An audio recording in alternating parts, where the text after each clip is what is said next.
This channel does not promote any violent, harmful, or illegal activities. All content provided by this channel is meant for an educational purpose only. এই মুহূর্তে বড় খবরে নজর রাখছি আমরা। New টাউনে নাবালিকাকে ধর্ষণের পর শ্বাসরোধ করে খুন।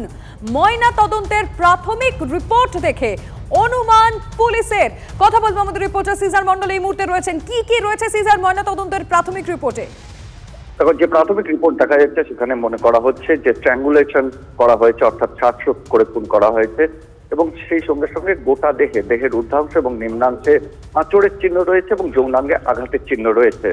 সেই যৌনাঙ্গের ক্ষত এবং দেহের আঁচড়ের চিহ্ন দেখে স্পষ্ট মনে করছেন ফরেনসিক বিশেষজ্ঞরা যে যৌন নির্যাতন চালানো হয়েছে এই কিশোরীর ওপর এবং তারপরে খুন করা হয়েছে। কারণ এই যে নির্যাতনের যে চিহ্নগুলো সবটাই অ্যান্টিমর্টেম ইন নেচার, অর্থাৎ মৃত্যুর আগে এগুলো হয়েছে এবং তারপরে তাকে শ্বাসরোধ করে খুন করা হয়েছে। অর্থাৎ আবার আরেকটি ঘটনা দেখা গেল যে নিউটাউনের ঘটনা কার্যত ধর্ষণ করেই খুনের ঘটনা। নিঃসন্দেহে এটা বড় খবর সিজার, নজর থাকবে আমাদের। ধন্যবাদ। আমরা তো সারা রাত খোঁজাখুঁজ করেছি, কোথাও পাইনি, কিন্তু ওরা যে কে এখানে আনলো আর কে যে কি করলো এর কোনো হদিশ আমরা পাইনি। একটা মিসিং ডায়েরি করার পরে পুলিশ কি তার ইনভেস্টিগেশন করেছিল? হ্যাঁ অবশ্যই করেছে। তারা খুঁজেছিল বলেই না আমি মেয়েটা পেয়েছি। আমার তো সন্দেহ হচ্ছে আমার মেয়ে স্বেচ্ছায় কিছু করেনি, যা হয়েছে লোকের বদমাশিতেই হয়েছে। জোর জবরদস্তি করা। মেয়ের বডি যখন দেখেছেন গায়ে কোনো আঘাতের চিহ্ন দেখেছেন? অবশ্যই। কোথায় ছিল? মুখে কি ছিল? মুখে, গায়ে এরকম হাসরানো, পুরো পায়ে, সারা শরীরে। নাকটাগুলো মুখটুকগুলো সব একা, লোকের আঘাত সব। যারা অন্যায় করেছে তারা অন্যায়ের সাজা পাক, প্রতিবাদ চাই, অন্যায়ের সাজা পাক। আমরা তো কল্পনা করতে পারছি না যে বাচ্চার উপরে এরকম নারকীয় যন্ত্রণা দিয়ে বাচ্চাটাকে মেরে ফেলা হলো। মানে ওরা পরিকল্পিতভাবে এই বাচ্চাটাকে নরক যন্ত্রণা দিয়ে বাচ্চাটা মেরে ফেলিছে ওরা।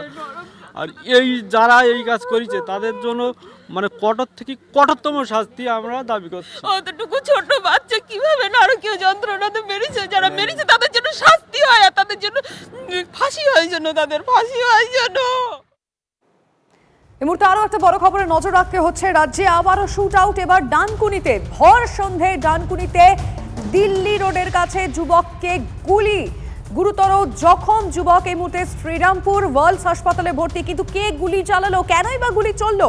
সনদ আমাদের রিপোর্টারের কাছ থেকে জানবো। সনদ, রাখলিমা, কে গুলি চালিয়েছে বা কারা চালিয়েছে এখনো পর্যন্ত পুলিশ সেটা তদন্ত সাপেক্ষে এখনো পর্যন্ত নিশ্চিত করে বলা যাচ্ছে না। তবে গুলিবিদ্ধ যিনি হয়েছেন তার নাম হচ্ছে বান্টি সাউ।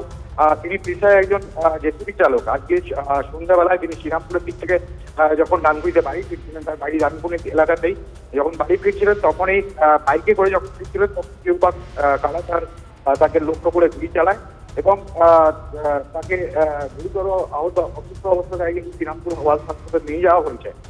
ইতিমধ্যে যে জায়গাটায় অর্থাৎ সন্ধ্যাবেলা যেখানে শুটআউটের ঘটনা ঘটে সেখানে কিন্তু পুলিশ পুরো জায়গাটা ব্যারিকেড করে ফেলেছে এবং চন্দননগর কমিশনারের একাধিক আধিকারিক সেখানে উপস্থিত আছে। এই মুহূর্তে পুরো এলাকা ঘিরে রাখা হয়েছে পুলিশের তরফ থেকে। যদিও ঘটনা কি কারণে ঘটেছে বা কারা গুলি চালিয়েছে পুরো ঘটনায় কিন্তু তদন্ত শুরু করেছে ডানকুনি থানার পুলিশ এবং চন্দননগর পুলিশ কমিশনার। নজর রাখো সনদ। এই মুহূর্তে বড় খবরে নজর রাখছি। আবারও রাজ্যে শুট আউট এবং ডানকুনি থেকে এই খবর আসছে, এক যুবককে গুলি করা হয়েছে। কিন্তু কি কারণ রয়েছে এই গুলির পিছনে বা এই খুনের পিছনে, আমরা এখনো পর্যন্ত সেই দিকটা নজর রাখবো। কি দেখলে? পড়ে আছে, গুলি লেগেছে তাকে? হ্যাঁ, গুলি লেগেছে। আচ্ছা, কোন দিকটা লেগেছে গুলি? বুকের বাদ। আচ্ছা, তারপর কি পুলিশ এসছে? হ্যাঁ, পুলিশ এসছে।